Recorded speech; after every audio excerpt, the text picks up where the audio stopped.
Бүгүн 21-майдагы парламенттин жыйынында КСДП фракциясынын депутаты Айнура Алтыбаева башкы прокуратуранын тергөө башкармалыгынын мурдагы жетекчиси Кылычбек Арпачиев боюнча маселе көтөрүп чыкты.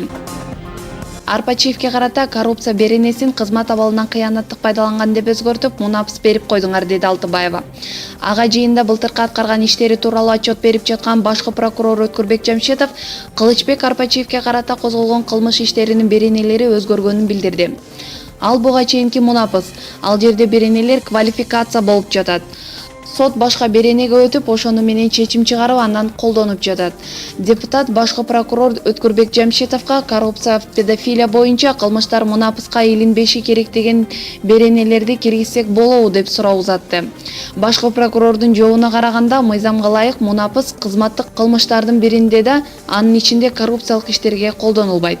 Эске сала кетсек, 2015-жылы жазында жеке ишкер андан прокурор Кылычбек Арпачиев кылмыш ишин жабуу үчүн $200,000 пара талап кылганын айтып, арыз менен башкы прокуратурага кайрылган. Анын негизинде Арпачиев өз кабинетинен $100,000 пара алып жаткан жеринен кармалган.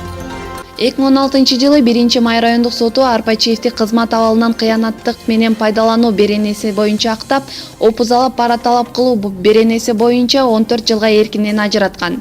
Сот муну менен катар анын мүлкү мамлекетке чегерилсин, жазасын күчөтүлгөн тартипте колонияда өтөсүн, иш бөлмөсүнөн табылган $30,000 мамлекетке өткөрүлсүн деген чечим чыгарган. 2019-жылы сентябрда камактагы Арпачиевдин иши жаңы кодекстерге ылайык кайра каралгандыктан мөөнөтү кыскарган.